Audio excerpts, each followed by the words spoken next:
जय हिंद साथियों, एक और नए वीडियो में आप सबको स्वागत है। साथियों, आज की वीडियो में मैं एसबीआई क्लर्क 2025 का लास्ट 8 टू 14 डेज का प्रीलिम्स का क्या स्ट्रेटेजी होना चाहिए और मेंस के लिए आगे आपको क्या स्ट्रेटेजी अपनानी चाहिए, इसके बारे में बात करूंगा। साथियों, आप सबसे रिक्वेस्ट है कि वीडियो को बिना स्किप करे लास्ट तक जरूर देखिएगा, ताकि बीच में ऐसा कुछ अपडेट्स आपसे छूट ना जाए। और चैनल को अगर सब्सक्राइब नहीं किया, जल्दी से चैनल को सब्सक्राइब कर दीजिएगा, ताकि एक सर्विसमैन से जुड़ी हुई ऐसे ही अपडेट्स आप तक पहुंचती रहे। चलिए बिना देर करे वीडियो को शुरू करते हैं। साथियों, प्रीलिम्स का जो स्ट्रेटेजी है, मैं एट फर्स्ट आपको कट ऑफ के बारे में बताना चाहूंगा कि कट ऑफ जो है एक सर्विसमैन भाइयों के लिए 35 से और 50 तक किसी भी स्टेट में ऑल ओवर इंडिया इतना ही रहने वाला है। इससे अधिक नहीं जाने वाला है। और डिजेबल एक सर्विसमैन के लिए 0 से लेकर के 10 ऑल ओवर इंडिया किसी भी स्टेट के लिए इतना ही कट ऑफ रहने वाला है।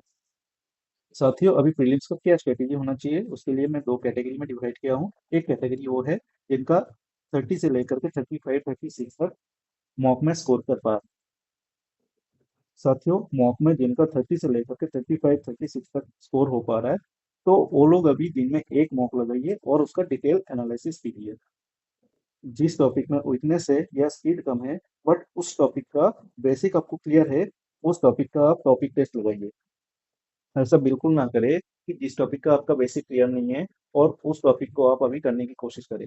तो अभी आपके पास टाइम है नहीं, क्योंकि जिनका 22 फरवरी का एग्जाम है उनके पास मैक्सिमम 8 दिन के समय है, और जिनका 1 मार्च का है उनके पास अभी 13 14 दिन हाथ में है। तो इस सिचुएशन में सिर्फ आप आपका जो टॉपिक का बेसिक क्लियर है उस टॉपिक को ही आप रिवाइज करते रहिए। फॉर एग्जाम्पल मैं बताता हूँ, जैसे कि आपको रीजनिंग में सिलोगिज्म का जो टॉपिक है आपको बेसिक क्लियर नहीं है, और आप कोशिश कर रहे हो कि अभी 7 8 दिन का जो समय है मैं सिलोगिज्म का टॉपिक को क्लियर कर लेता हूँ, ताकि मेरा इसमें नंबर गेन हो जाएगा। तो ऐसा गलती बिल्कुल ना करें, क्योंकि आप सभी जानते हो इस बार वैकेंसी अच्छा है और प्रीलिम्स में कोई इतना हाई कट ऑफ जाने वाला है नहीं। तो आपका जो टॉपिक क्लियर है सिर्फ उसी टॉपिक पे ही काम कीजिए। अच्छा, रही बात अभी आप लोगों को मेंस के लिए क्या करना, तो मेंस के लिए अब लोग सिर्फ जीए के लिए, वो भी 18 तारीख तक ही 1 से 1.5 घंटा समय जीए के लिए निकाले ओनली। और आपको बाकी के फोकस आपका प्रीलिम्स के जो रीजनिंग है, मैथ है और इंग्लिश है, उसी के ऊपर रखनी है। और 17 या 18 तारीख के बाद से आपको जीए भी छोड़ देना है, सिर्फ आप फोकस कीजिए प्रीलिम्स के ऊपर, क्योंकि आपका जब प्रीलिम्स क्लियर होगा तभी आप आगे मेंस के लिए जा पाओगे। और जैसे ही आपका प्रीलिम्स हो जाता है, उसके बाद तुरंत ही आप फिर मेंस की प्रिपरेशन शुरू कर देना, क्योंकि मेंस का जो एग्जाम है लगभग 10 अप्रैल के आसपास होने वाला है। तो आपके पास सफिशियंट टाइम रहेगा, आप उस समय में आप आपका मेंस की प्रिपरेशन कर सकते हैं। देन अभी जिसका 40 एंड अबव मार्क्स आ रहा है मॉक में, तो उनके लिए क्या करना है, उनके लिए आपको ज़्यादा कुछ करने की जरूरत नहीं, क्योंकि प्रीलिम्स का जो कट ऑफ है वो आप आसानी से पार कर जाओगे। तो आपको अभी मॉर्निंग में 1 से 1.5 घंटा और इवनिंग में 1 से 1.5 घंटे जीए के लिए दीजिए। और उसके बाद आप 2 दिन में एक बार प्रीलिम्स का मॉक लगाइए और उसका एनालिसिस कीजिए। और बाकी आप मेंस के ऊपर ध्यान कीजिए, जैसे कि मेंस लेवल का रीजनिंग का वो भी सेक्शनल टेस्ट, उसके बाद फॉन्ट का सेक्शनल टेस्ट, इंग्लिश का सेक्शनल टेस्ट लगाइए, और जीए आप पढ़ते रहिए। तो इससे क्या होगा कि आपको अल्टीमेटली आपको सिलेक्शन तो मेंस से दिलाएगा, इसलिए आप मेंस के ऊपर फोकस कीजिए। और आप सबको पता ही है कि एसबीआई का एक मिनिमम क्राइटेरिया है, चाहे वैकेंसी कितना भी हो, मेंस में आप अगर 60 नहीं लाते हो तो आपका सिलेक्शन नहीं होने वाला है, चाहे वो एक सर्विसमैन कैटेगरी हो या तो फिर डिसेबल सर्विसमैन कैटेगरी हो। इसलिए जिनका अभी 40 एंड वो प्रीलिम्स का स्कोर हो रहा है, वो लोग मेंस में अभी से फोकस कीजिए। अच्छा, अभी बात करते हैं आपको एग्जाम हॉल में क्या क्या अटेम्प्ट करना है और क्या नहीं अटेम्प्ट करना है। तो रीजनिंग में मिसलेनियस क्वेश्चन में ब्लड रिलेशन से 2 या 3 क्वेश्चन आएंगे, वो आपको अटेम्प्ट करना है। मतलब जो पहले आपको अटेम्प्ट करना है उसके बारे में बता रहा हूँ।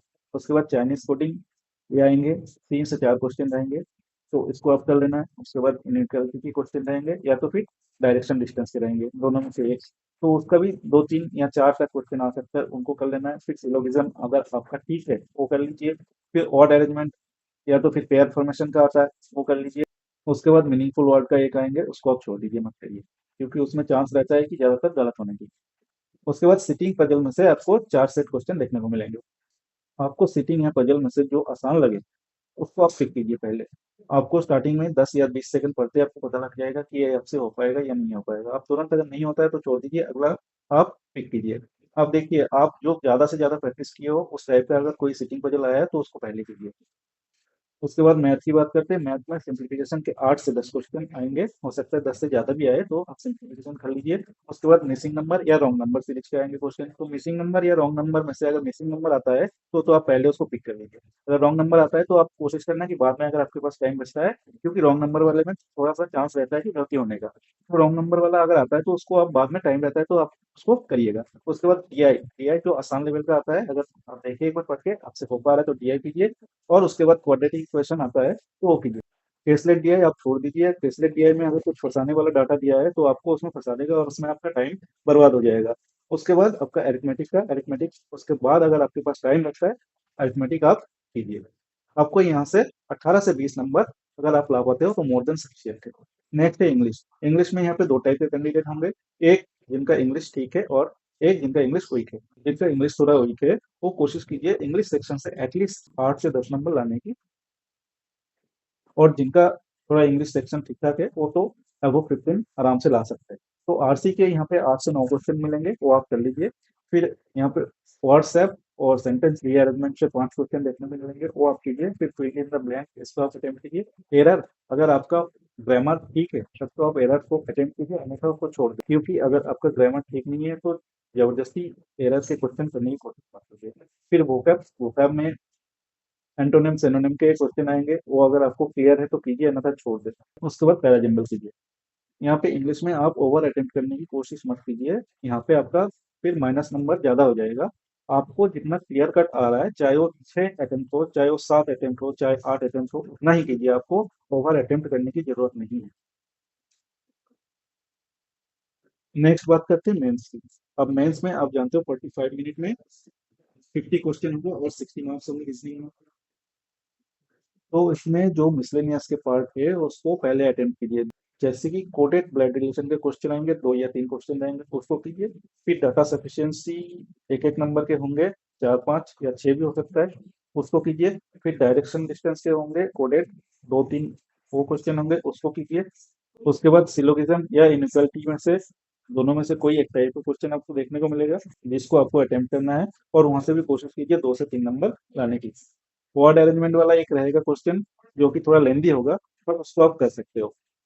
ओके, मीनिंगफुल वर्ड ये आप छोड़ दीजिए। मैसिन इनपुट आपको एक देखते ही पता लग जाएगा, अगर आपको आ रहा है, उसका पैटर्न पता चल रहा है, तब तो आप मैसिन इनपुट को अटेम्प्ट कीजिए, अन्यथा उसको आप छोड़ दें। क्रिटिकल रीजनिंग के 4 से 5 क्वेश्चन देखने को मिलेंगे।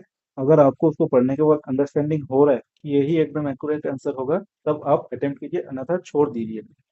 और सीटिंग पजल का 3 से 4 क्वेश्चन होगा। सीटिंग पजल यहाँ पे बहुत फंसाने वाला सीटिंग पजल होता है। आप ये सब मिसलेनियस पोर्शन करने के बाद आप सीटिंग पजल, अगर टाइम बचता है तब करना, अन्यथा आप सोचेंगे कि मैं सीटिंग पजल अगर कर दूंगा तो वहां से मेरा 5 नंबर या 6 नंबर पक्का हो जाएगा। बट आप करने बैठ जाओगे, हो सकता है आप उसमें फंस गए, तो आपके टाइम भी बर्बाद और आपका वो क्वेश्चन बनेगा भी नहीं। और उसके बाद आप ये मिसलेनियस वाला क्वेश्चन भी कर नहीं पाओगे। तो इसलिए मैं तो सजेस्ट यही करूंगा कि आप मिसलेनियस वाला जो पार्ट है उसको आप कर लीजिए, ताकि आपका एटलीस्ट वहां से 12 से 13 14 नंबर तक आ जाए। ओके, उसके बाद मैथ। मैथ में भी यहाँ पे 45 मिनट मिलेगा, 50 मार्क्स होंगे। तो यहाँ पे सिंप्लीफिकेशन के 4 से 5 क्वेश्चन होगा। पूरा क्वेश्चन पेपर में हो सकता है आपको ये मिक्स करके दे दे, इकट्ठा ना रहे, तो आप पूरा क्वेश्चन पेपर को एक बार स्किप करते करते देखते जाइए। अगर आपका सिंप्लीफिकेशन जितना है पहले वो कर लीजिए। उसके बाद क्वाड्रेटिक इक्वेशन। तो क्वाड्रेटिक इक्वेशन का जो लेवल है यहाँ पे थोड़ा हाई रहेगा। अगर आपको लग रहा है क्वाड्रेटिक इक्वेशन करने लायक है तो कीजिए, अन्यथा आप इसको छोड़ दीजिए। Missing number wrong number series में से 3 से 4 क्वेश्चन रहेगा, ए वाला आप कर लीजिए। और डीआई, डीआई आपको करने लायक यहाँ पे डीआई होगा, बट उसमें क्या होगा, जैसे कि एक डीआई में 4 से 5 क्वेश्चन होगा, तो उसमें से हो सकता है 1 या 2 क्वेश्चन ऐसे हो जो फंसाने वाला या टाइम टेकिंग वाला, तो आप उसको स्किप कर दीजिए। एक डीआई में से आपको अगर 4 या 5 में से 3 क्वेश्चन भी आ रहा है तो 3 आप कर लीजिए। फिर नेक्स्ट डीआई में जाइए, उसमें भी देखिए ऐसे ही आपको देखने को मिलेगा, उसमें भी सेम पैटर्न अपनाइए। तो एटलीस्ट यहाँ से आपको 12 से लेकर के और 14 नंबर तक लाने की जरूरत है दोस्तों। उसके बाद इंग्लिश। इंग्लिश में 35 मिनट मिलेंगे, 40 मार्क्स होंगे। और अभी जो मैं बताने जा रहा हूँ, इन भाई बंधु का इंग्लिश सेक्शन थोड़ा वीक है।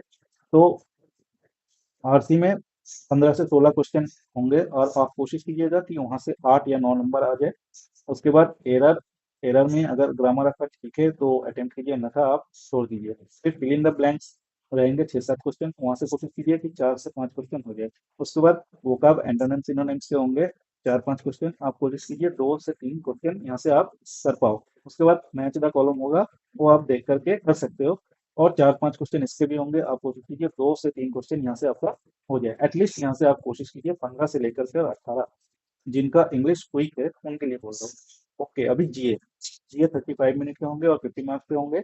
और जिन भाई बंधु का इंग्लिश वीक है उनको यहाँ पे जीए में एक्स्ट्रा मार्क्स लाने पड़ेंगे, तभी आपका सिलेक्शन होगा। क्योंकि आप सभी जानते हो कि चाहे वो डिजेबल एक सर्विसमैन हो चाहे एक सर्विसमैन हो, आपको मिनिमम 60 मार्क्स लाना ही लाना है, तभी आपका सिलेक्शन होगा। तो आपका इंग्लिश अगर कमजोर है, अभी से आप जीए में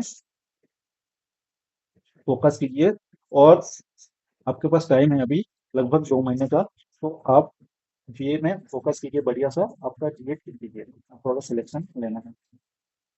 साथियों, लास्ट में आप लोगों से एक ही रिक्वेस्ट है, वीडियो अगर अच्छा लगा तो वीडियो को लाइक और अपने साथियों में शेयर जरूर कर दीजिएगा, ताकि इस वीडियो का लाभ अपने एक सर्विसमैन भाई उठा पाए। तो आज की वीडियो में इतना ही, मिलते हैं फिर नेक्स्ट वीडियो में। तब तक के लिए धन्यवाद। जय हिंद।